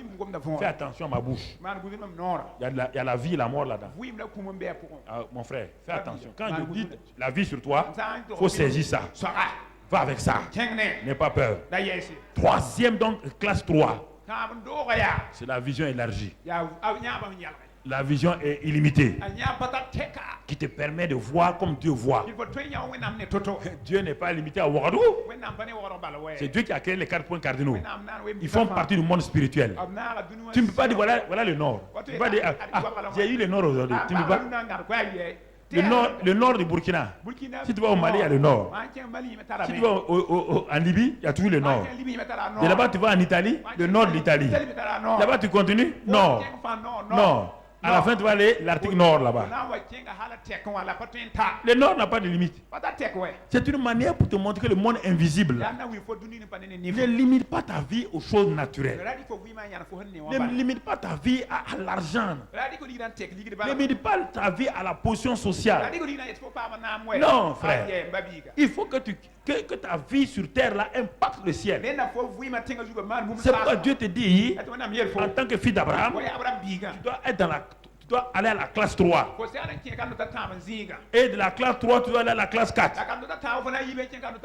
Classe 4 maintenant. Classe 4, mon frère. Regardons la classe 4. Alors, c'est Genèse 15. On va d'abord lire Genèse 15 pour voir la classe, la fin de la classe 3. Classe 3. On n'a pas quitté là-bas. Classe 3. Regardons Genèse 15, verset 1. Après ces événements, la parole de l'Éternel fut adressée à Abraham dans une vision. Et il dit, Abraham, ne crains point, je suis ton bouclier et ta récompense sera très grande. La suite, mon ami. Abraham répondit, Seigneur éternel, que me donneras-tu? Je m'en vais sans enfant. Et l'héritier de ma maison, c'est Élézer de Damas. Verset 3. Et Abraham dit, voici tu m'as... Et celui qui est né dans ma maison sera mon héritier. Verset, la suite, le verset 5. Alors la parole, non, ce n'est pas lui qui sera ton héritier, mais c'est celui qui est sorti des entrailles. Ah, qu'est-ce qui s'est passé? Voici un homme à qui on dit, voici tes limites. C'est les 4 points cardinaux. Mais il a tourné sur lui-même. Il a laissé le découragement venir dans la maison. Parce qu'il a attendu, il ne voit pas. La chair, si tu ne te sépares pas de la chair de façon radicale, elle va te faire revenir toujours à ton point de départ, le découragement, la lassitude et ensuite les plaintes et les murmures.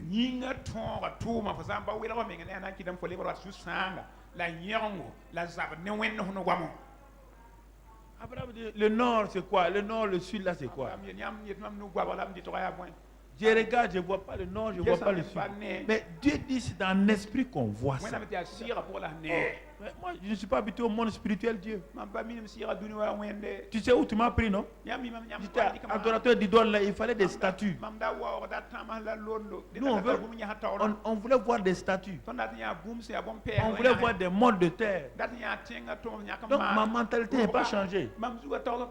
Dieu dit, j'ai compris. C'est pourquoi je vais t'aider. À l'école de la foi, Dieu est le professeur principal. Il dit, Abraham, le verset qui suit, verset 5. Regarde la suite du verset. Après l'avoir conduit dehors, Abraham était allé s'engouffrer sous sa tente. Il y a beaucoup d'entre nous qui aimons les tentes du découragement, les tentes où on rentre en nous-mêmes. Maintenant, on s'assoit dans l'apitoiement de soi.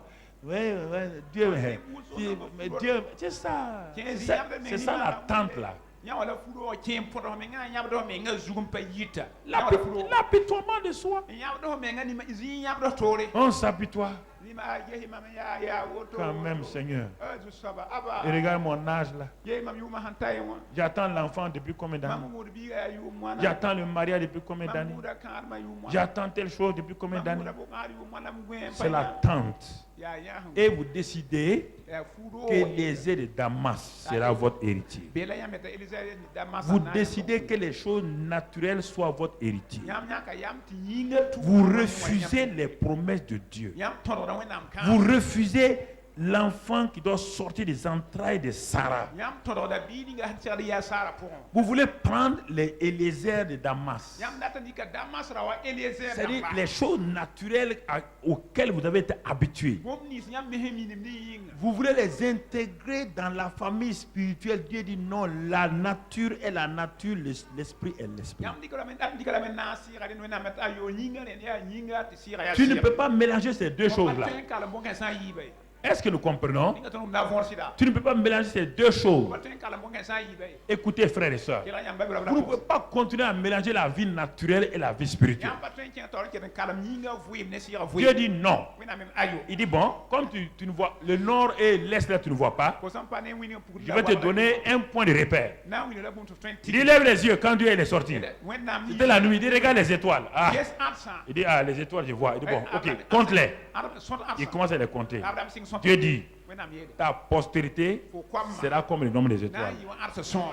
Ah, Abraham dit, j'ai quelque chose maintenant à quoi m'accrocher. Ça veut dire quoi?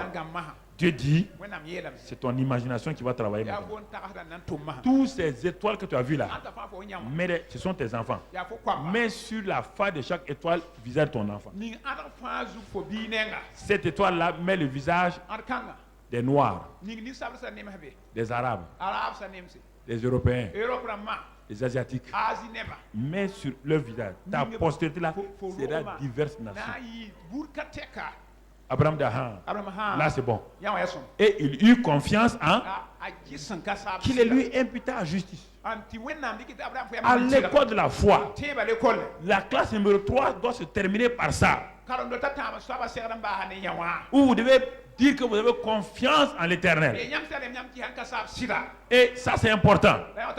La classe 4. La classe 4 c'est le combat de la foi maintenant. Vous êtes en train de grandir. C'est comme le bébé. Les premiers mois il est dans les bras de sa maman. L'enfant commence à grandir. Il doit apprendre à manger. Il commence à pousser des dents. Il commence à faire ses premiers. Donc il doit maintenant être autonome. C'est le combat de la vie pour l'enfant. Ça sent que les premières maladies viennent. C'est les maladies infantiles qui commencent à venir. L'enfant lutte, la main ne peut rien. La fièvre dans le corps de l'enfant. L'enfant lutte avec la fièvre. La maman peut pleurer, mais l'enfant son corps doit réagir. Tout son système immunitaire a été créé pour lutter pour prendre ces anticorps là sont en train de lutter pour remettre au dehors les antigènes. C'est normal. C'est ça le combat de la foi. Le combat de la foi, vous avez quitté. Vous avez fait la classe numéro 1, classe numéro 2, classe numéro 3. Vous arrivez brusquement. Combat de la foi commence à l'intérieur de vous. Ce n'est plus la chair simplement. C'est votre âme qui rentre en ébullition. Votre âme rentre en ébullition. Ce n'est plus la chair. Votre âme entre en ébullition. Ce n'est plus l'autre. Non, ce n'est pas l'autre. Genèse 15, verset 1. Genèse 15, verset 1. Abraham quitte l'école de la foi, la classe numéro 3. Il quitte avec une parole. Il quitte avec une vision renouvelée. Genèse 15, verset 5 et 1. Mon frère, il va arriver maintenant. Il va arriver, Genèse 16, Genèse 16, verset 1. Il va arriver où, mon ami? Il va arriver, Sarai, femme d'Abraham, ne lui a pas donné d'enfant. Je pose la question, c'est un problème ça? C'est un problème? Est-ce que Dieu a... C'est négatif là? Il n'a pas encore d'enfant. Est-ce que c'est un problème? Hein? Mais regardez maintenant le combat de la foi. Abraham vient de quitter quel endroit? Genèse 15. Il vient de quitter quelle présence? La présence de qui? Et Dieu lui a montré les étoiles, oui ou non? Et il a eu confiance en l'Éternel, oui ou non? Il arrive à la maison. Avec quoi? Cette image, ce rêve, il compte. Quand il est là où il était là, avant de rentrer sous la tente, d'aller sous sa tente, il compte. Il continue à regarder les étoiles. 1, 2, 3, 4. Seigneur, merci. Alléluia. Il continue. Il continue. Il arrive à la maison. Sarah est à la porte pour lui ouvrir la porte. Regardez le combat de la foi. Abraham a la parole de foi. Sarah aussi va recevoir une parole. D'où elle va recevoir ça, on ne sait pas, mais nous savons de qui elle a reçu ça. Reviens, mon ami. Reviens. Elle avait une servante égyptienne nommée Agar. Est-ce que c'est un problème? C'est un problème? Jusqu'à présent, ce n'est pas un problème. N'allez pas chercher des problèmes là où il n'y a pas de problème. Il n'y a pas de problème. Elle n'a pas d'enfant, ce n'est pas un problème. Elle est une servante égyptienne, ce n'est pas un problème. C'est pas maintenant qu'elle est là. Elle est là il y a longtemps. Depuis qu'ils ont quitté. C'est depuis les 10 ans. Ce n'est pas un problème. Le problème, ce n'est pas là. Regardez la suite, le verset 2. Sarai dit à Abraham, voici l'Éternel m'a rendu stérile. Le combat de la foi. Attendez maintenant. Écoutez-moi très bien. Dieu vient de parler à qui? En disant quoi? Ta postérité sera comme quoi? À partir de qui? Sarah. Écoutez, l'homme a la parole de foi. Il va à la maison. Il rencontre Sarah qui lui dit, l'Éternel m'a rendu. Le combat a commencé, oui ou non? Le combat commence, oui ou non? Ça, ce n'est plus la chair, ça c'est l'âme. L'âme est plus rapprochée de votre esprit que la chair. La chair, c'est le désir extérieur. L'âme là, c'est ça qui vous a contrôlé pendant des années avant d'être chrétien. Et l'âme a une force. Comme naturellement dans une maison, une femme a une force. La femme a une force. Quand il dit force, il ne parle pas de force physique. Hein. Elle a une force de persuasion dans la maison. Voici un homme qui a une parole. Une parole de vie. Une parole de puissance. Qui rentre à la maison, sa femme lui dit, avant qu'il n'ait parlé, sa femme lui dit, l'Éternel m'a rendu stérile. Donc ça veut dire quoi? Moi aussi j'ai entendu ça. Est-ce que c'est possible?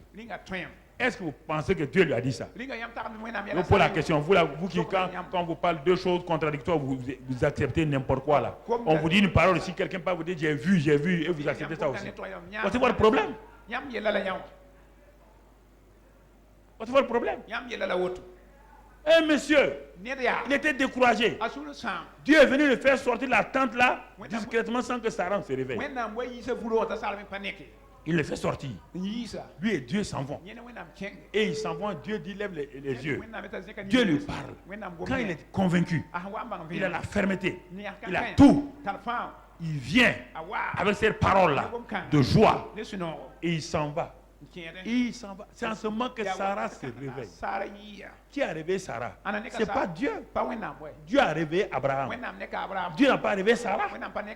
Dieu n'a pas réveillé ton âme. Ton âme est manipulée par quelqu'un. Et l'âme aussi entend des voix. Et quand l'âme a entendu ça, l'âme a réagi.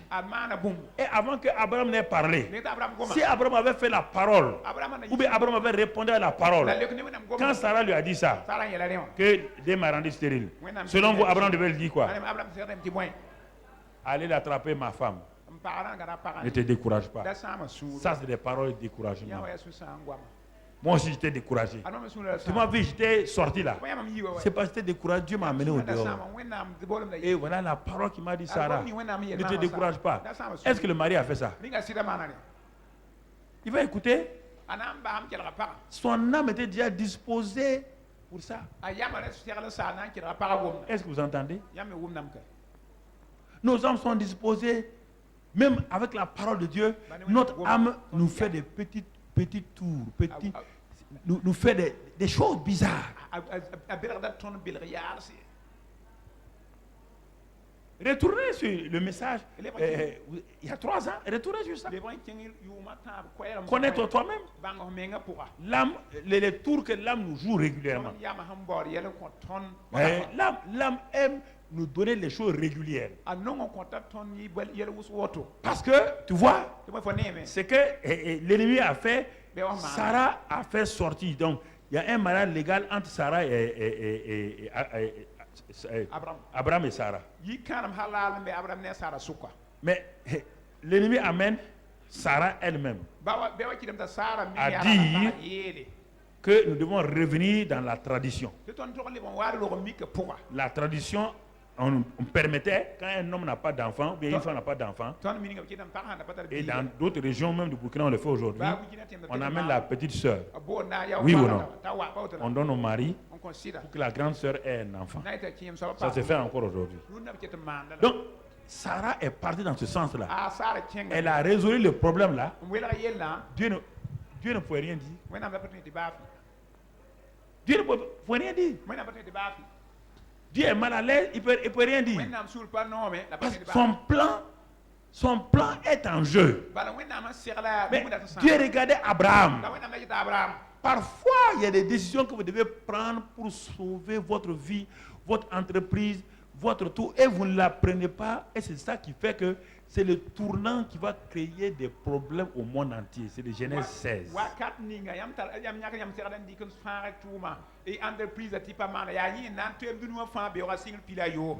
Et Abraham, écoutez, Abraham.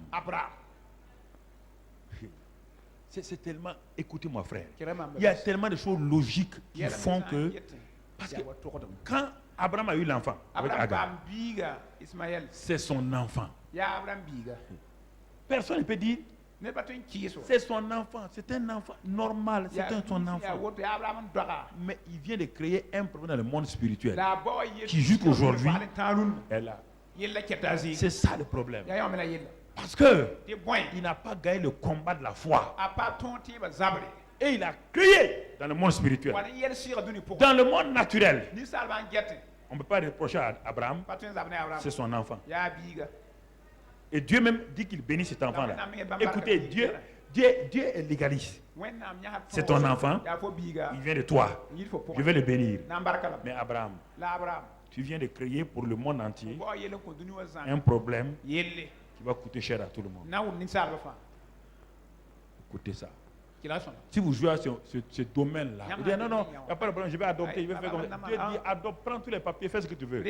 Mais tu viens de créer dans le monde spirituel quelque chose qu'un jour, peut-être tes yeux vont voir. Si tes yeux ne voient pas, tes enfants vont goûter ça.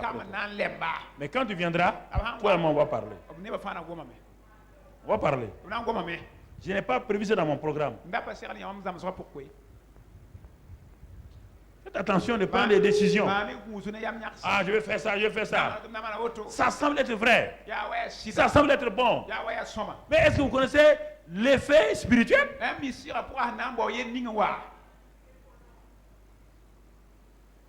Dieu a béni l'enfant. L'enfant est innocent. L'enfant, Dieu l'a béni. Mais Abraham vient de créer un problème terrible. Et écoutez maintenant. Genèse 17. Genèse 17. Genèse 17. Donc, on passe à la classe. Classe combien? Classe 5. Lorsqu'Abraham fut âgé de 99 ans, Abraham a quitté à quel âge? Il avait quel âge? 75. 75 moins 99. Il reste combien? 24. 24 ans. Vous entendez? Il n'a pas encore atteint le but. Il est sur la route. Mais regardez. Lisez, frère. Lisez, sœur. C'est Abraham là. Est-ce qu'il était pauvre? Hein? Il était béni. Est-ce qu'il était malade? Hein? Il avait tout ce qu'il voulait. Tout. Mais est-ce qu'il a atteint son but? Est-ce que ce pourquoi il est venu sur terre, est-ce qu'il a atteint ça?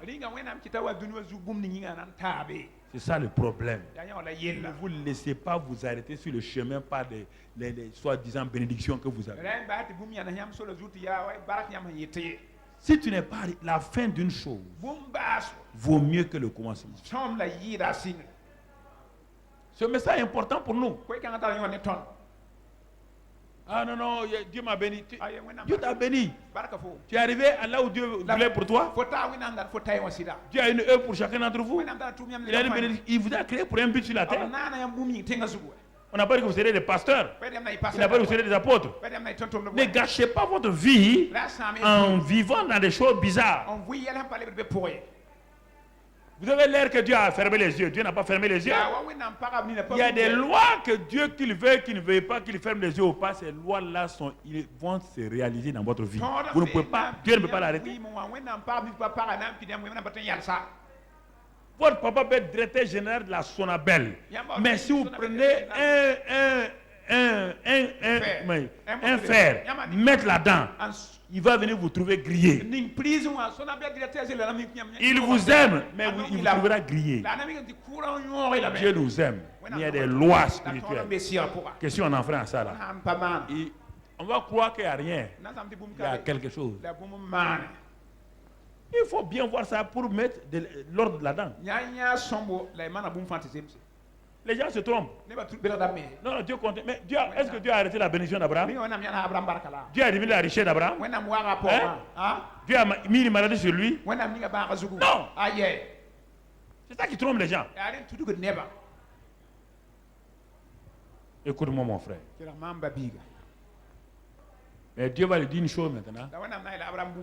Dieu dit à Abraham, la récréation est terminée. Tu as fait classe 1, classe 2, classe 3, classe 4. Tu es arrivé au certificat d'études. Tu dois passer le certificat d'études. La foi. On va te donner l'épreuve là. L'épreuve là. Tu ne peux pas vaincre si tu ne m'écoutes pas maintenant. Est-ce que tu connais toutes les règles de la surface du carré? Tu connais? Dieu répond les questions. Il dit on va s'arrêter Abraham. La récréation est terminée. La récréation est terminée. La récréation est terminée. bénédiction, proclamation, c'est terminé maintenant. On rentre dans les choses sérieuses. Regardez votre vie. Dieu vous parle depuis 1 an, 2 ans, vous prenez pas attention à ça. Okay. La récréation est terminée. Comment je le sais? Dans Genèse 17, Dieu n'a jamais élevé sa voix sur quelqu'un. Dieu va élever sa voix. Ne laisse pas Dieu élever sa voix contre toi. Qu'est-ce que Dieu dit? Genèse 17. Rapidement, quand je donne un verset, vous envoyez. Là, Abraham, il dit, l'Éternel apparut à Abraham et lui dit, maintenant, qu'est-ce que Dieu fait? Jusqu'à présent, est-ce que Dieu a apparu à Abraham? C'est tellement sérieux que Dieu va apparaître à qui? Ça veut dire qu'il est arrivé à un point où ce n'est plus amusement. L'Éternel apparaît à Abraham et lui dit, je suis le Dieu tout quoi? Jusqu'à présent, il n'a jamais dit ça à Abraham. Il dit à Abraham, c'est fini l'amusement avec moi. Je suis le Dieu tout puissant. Jusqu'à présent, tu t'es amusé avec moi. Tu fais ça, tu crois que je ferme les yeux. On va s'arrêter là. Je suis le Dieu tout puissant. Suffisant. Je n'ai pas besoin de ton aide. Et je te préviens. À partir de maintenant, marche devant moi et sois intègre. Ça c'est l'école de la grâce. La grâce va venir. En même temps, la grâce vous dit, fais attention. La grâce, ce n'est pas du libertinage. La grâce, ce n'est pas pour faire n'importe quoi. La grâce vous appelle à prendre Dieu au sérieux. C'est pourquoi il se présente. Jusqu'à présent, tu m'as pris pour un vieux papa yo-yo, un grand-père yo-yo, qui ne corrige pas ses petits-enfants. Je ne suis pas un grand-père. Je suis le Dieu tout-puissant, le Dieu tout-suffisant. Marche devant ma face et sois intègre. Si vous avez remarqué, quand Dieu a dit ça, il va donner un nouveau nom à Abraham. Plus jamais le monsieur s'est amusé avec Dieu. Jamais. Il a vu qu'il a échappé. Il a échappé. Le monsieur ne s'est plus amusé avec Dieu. Dieu te dit, je vais te donner un nouveau nom. À ta femme un nouveau nom. Ça veut dire que ce nouveau nom-là, c'est la nouvelle capacité que je te donne pour que tu fasses ce que je t'ai dit, de marcher devant ma face et d'être intègre. Ton vieux nom-là ne peut pas marcher dans ça. Mais moi, je te donne la capacité, ma grâce, qui va te faire marcher devant moi et dans l'intégrité. Tu vas t'appeler Abraham, ta femme va s'appeler Sarah. C'est ce que nous sommes, la nouvelle création. Dieu nous a donné d'être nouvelle création. Dieu nous dit d'arrêter maintenant de nous amuser avec lui. On est arrivé à l'école et après ça, si tu vois mon frère, quand il a dit cela, il a circoncis Abraham, un vieillard de 100 ans, on l'a circoncis pour lui dire, voici la marque sur toi. À partir de maintenant, tu as une alliance avec moi. Et regarde cette marque-là. C'est ça la nouvelle naissance. La circoncision de notre cœur. Dieu te dit, regarde bien la marque. Je t'ai circoncis. J'ai mis mon esprit en toi. Je suis ton Dieu. Marche devant ma face et sois intègre. Depuis ce temps, on ne parle plus des richesses d'Abraham. On ne parle plus des bénédictions d'Abraham. On parle d'un Abraham qui obéit à Dieu. Un Abraham qui connaît Dieu. Abraham a trouvé que toutes ces richesses-là, ce n'est rien. Parce qu'il a failli manquer le but de Dieu pour sa vie. Il a failli manquer le but de Dieu pour sa vie. Et quand il a fait ça, regardez la classe combien? 6 maintenant, 6. Regarde Genèse 18. Genèse 18. Dans Genèse 17, quand Dieu a apparu à Abraham, il a commencé dans le surnaturel. Dès le moment où Dieu lui a apparu dans Genèse 17, Genèse 18, Dieu vient en personne. Encore. Abraham est rentré maintenant dans la vie surnaturelle. Il rentre dans la vie surnaturelle. Il était assis pendant la chaleur du jour. Verset 2. Il leva les yeux. Depuis longtemps, Dieu lui a appris. Laisse ce verset là. Depuis longtemps, Dieu l'a appris à regarder. Il ne comprenait pas. Il a regardé les étoiles. Il n'a pas compris. Il a regardé les 4 points cardinaux. Il n'a pas compris. Maintenant que Dieu lui a donné une nouvelle nature. Regardez maintenant. Quand il lève les yeux, il regarde et il voit quoi? Qui? Des hommes. Mais quand il a vu les hommes là, Abraham a vu qui? Quand il a vu les 3 hommes là, Abraham, est-ce qu'il s'est trompé? Il s'est trompé? C'est ça, l'école de la foi.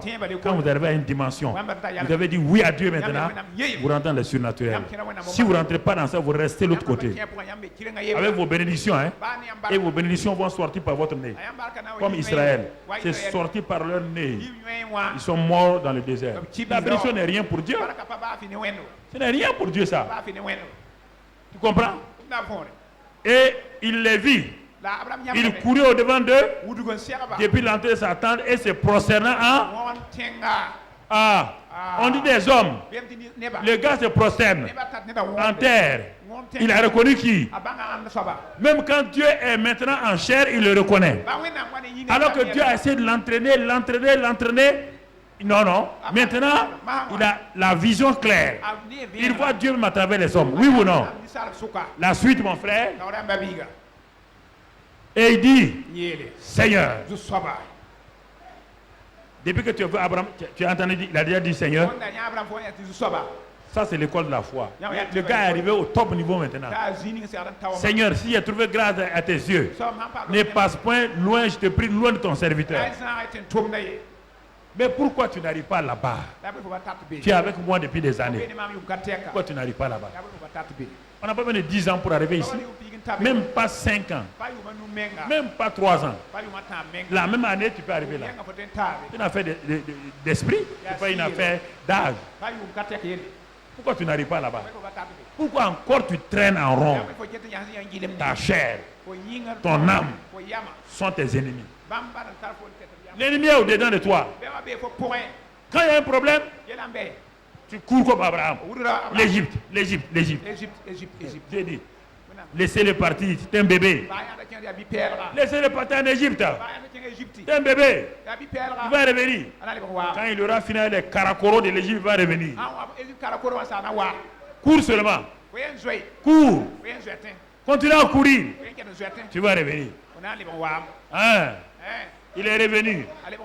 Tu comprends? Quand il est revenu là, il a dit mon neveu Lot. Vraiment, tu as vu? Tu es riche, je suis riche. Vraiment, Dieu est bon quoi. Dieu dit, ah bon, c'est bon. Est-ce que j'ai appelé Lot? Il a appelé? Il n'est pas appelé. Il est en train de créer des problèmes. Sépare-toi. Dis Dieu, c'est mon neveu. Dieu dit, sépare-toi. Les yeux de la chair. Il continue. Maintenant, il est découragé. Dieu dit, sors ta tente. La tente que tu as fabriquée là, c'est pas moi. Sors ta tente. La tente du découragement, tente du désespoir. Sors. Dieu le conduit. Il dit, regarde tout le temps vers le ciel. Ta destinée est au ciel. Vers le ciel. Tout le temps vers le ciel. Ne laisse plus une tente t'empêcher de me voir. Abraham dit Alléluia. Il prend cette parole. Il court chez lui. Il part trouver son âme troublée. Son âme troublée, c'est Sarah. Son âme troublée, c'est Sarah. Il dit mon mari, Dieu m'a rendu stérile. Voici la solution.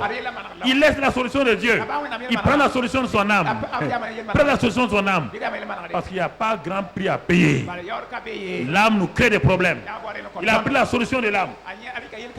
Quand il a fait ça, problème. Dieu vient et on va s'arrêter maintenant. C'est bon. Tu vas commencer à marcher. Hein? Je ne suis pas un enfant pour jouer avec toi. J'ai payé un prix pour toi. J'ai payé un prix. Je t'ai donné mon fils. Il est devenu péché. Arrête de foutre de moi. Je suis le Dieu tout suffisant. Le Dieu tout puissant. Arrête de jouer avec moi. Marche devant ma foi et sois intègre. Est-ce que vous allez prendre cette décision ce matin? C'est la décision que Dieu veut. Vous devez la prendre ce matin. Il faut arrêter de jouer avec lui. Mon frère, quand il a fait ça là, et que Dieu est venu, Dieu n'est pas venu son ami. Regarde ce que Dieu a dit dans Genèse 18 là.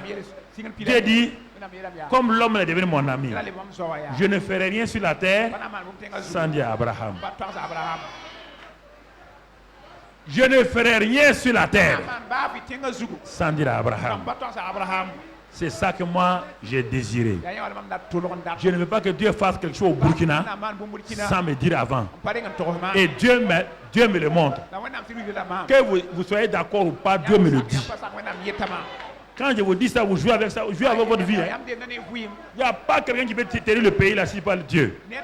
Quand Dieu me parle, quand je vous dis attention, faites attention. Faites attention seulement. Comprenez? Priez. Priez pour la nation. Priez pour la nation. Priez pour que Dieu donne la sagesse.